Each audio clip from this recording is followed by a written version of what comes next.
High up in the Himalayas, where the air is so thin you can barely breathe, and the silence is just deafening, there's a legend. A chilling story that has haunted those peaks for centuries. You know the one.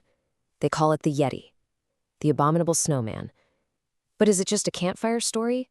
Or is there something real, something truly terrifying lurking in the snow? Well, today, we're going to follow the footprints, look at the evidence, and peel back the layers of this incredible myth to find the truth.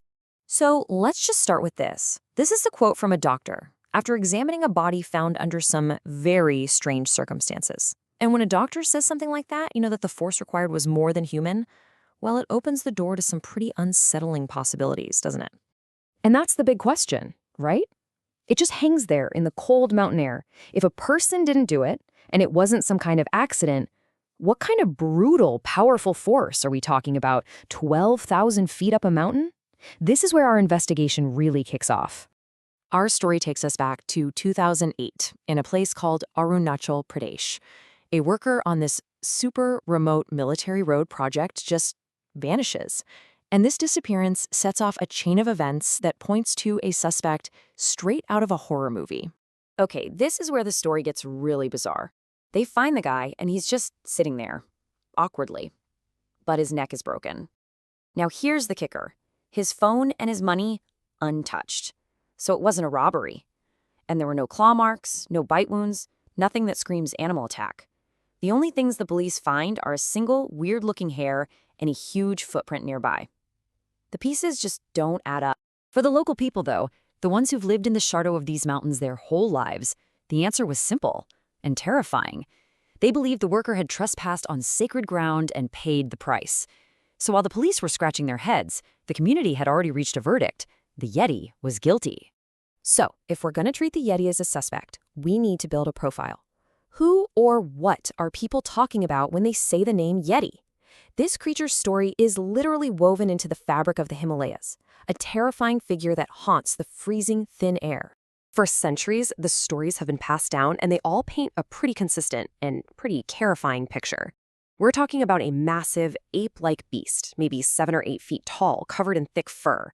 They say you'll hear its creepy whistling calls echo through the valleys long before you see it, and you'll smell its awful stench long after it's gone. For them, seeing a Yeti isn't just scary. It's an omen of death. For the longest time, these were just local legends. But then, this photo changed everything.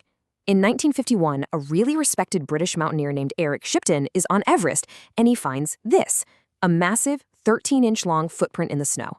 That photo went viral, 1950s style, and overnight, the Yeti wasn't just a local legend anymore. It was a global phenomenon. What's in a name? Well, in this case, maybe a giant clue. The word Yeti actually comes from the Sherpa phrase, Yeti. And you know what it means? Cliff-dwelling bear. Kind of makes you wonder, right? A possible answer hiding in plain sight this whole time? Shipton's photograph didn't just spark a little interest, it ignited a total frenzy. Seriously, the 1950s became the golden age of the Yeti hunt. It drew in explorers, millionaires, even governments, all racing to be the first to find this thing. I mean, the photo kicks off this global race. A British newspaper funds a massive expedition. We're talking $1.35 million in today's money. An American oil tycoon launches not one, but 3 separate searches. It got so wild that by 1959, the US and Nepali governments had to create official rules for hunting the Yeti. You actually had to buy a permit. Now, one of the most exciting pieces of physical evidence was this supposed mummified Yeti hand kept in a monastery. An explorer managed to get a hold of one of the fingers and, with a little help from the actor Jimmy Stewart, of all people, smuggled it to London. Everyone held their breath, and the results came in. The finger was, without a doubt, human. Big letdown. So after decades of these expeditions, all they had were stories and a few questionable artifacts. No real proof. The mystery needed a new approach. It was time to stop sending just mountaineers and start sending in the scientists. And once they got involved, the legend really started to unravel.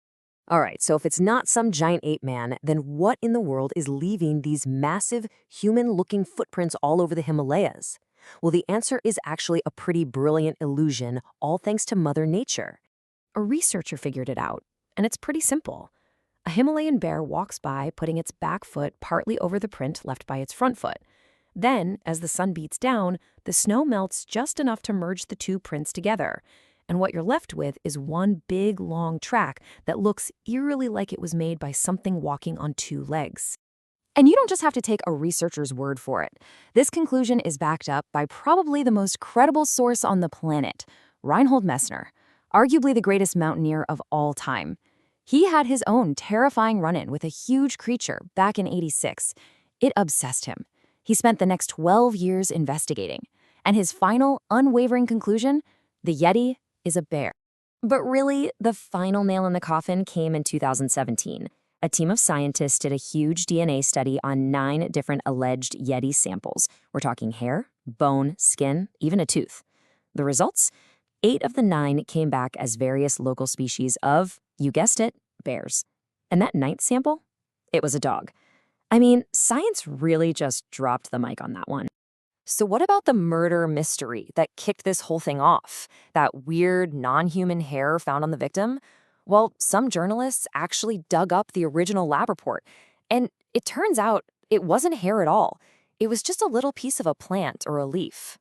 A tiny detail that got twisted and lost in the excitement of a good monster story. So, if the evidence is so clear-cut, why are we still so fascinated by the Yeti? Why does the myth live on?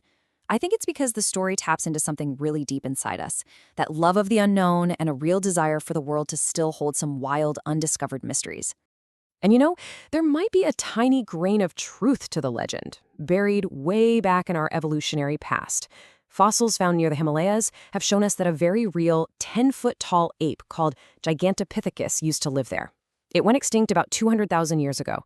So is it possible the Yeti legend is just a distorted memory passed down for thousands of generations of our ancestors encountering this real-life giant?